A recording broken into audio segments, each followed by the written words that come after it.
आदिलक्ष्मी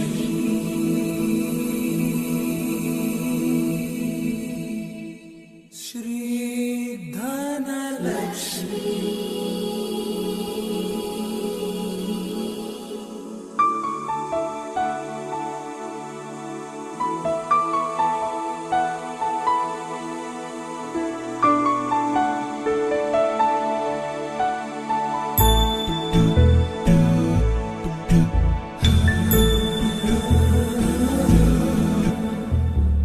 सुमनसवन्दित सुन्दरि माधवि चन्द्र सहोदरि हेममयि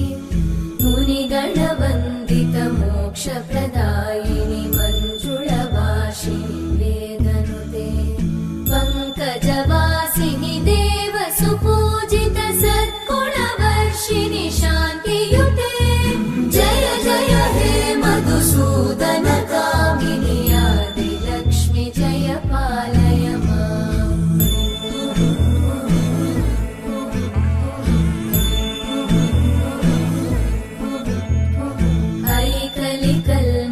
नाशिनि कामिनि वैदिकरूपिणि वेदमये क्षीरसमुद्भव मङ्गलरूपिणि मन्त्रनिवासिनि मन्त्रनुते मङ्गलदायिनि अम्बुजवासिनि देवगणाश्रित पादयुते जय जय हे मधुसूदन कामिनि धान्यलक्ष्मि जय पालय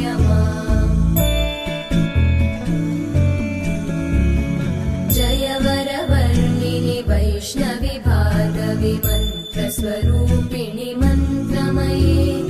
सुरगणपूजित शीघ्रफलप्रद ज्ञानविकासिनि शास्त्रनुते भवभयहारिणि पापविमोचनि साधुजनाश्रित पादयुते जय जय हे मधुसूदन कामिनि धैर्यलक्ष्मि जय पालय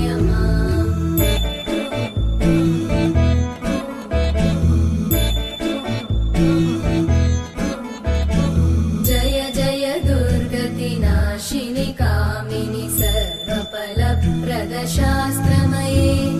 रथगजतुरगपदादि समानुत परिजन मण्डित लोकनुते हरिहर ब्रह्म सुपूजित सेवित तापनिवारिणि पादयुते जय जय हे मधुसूदन कामिनि Sridhar. Can I give a big round of applause to our and volunteers made that rhythm glorious. Okay? आदि समानु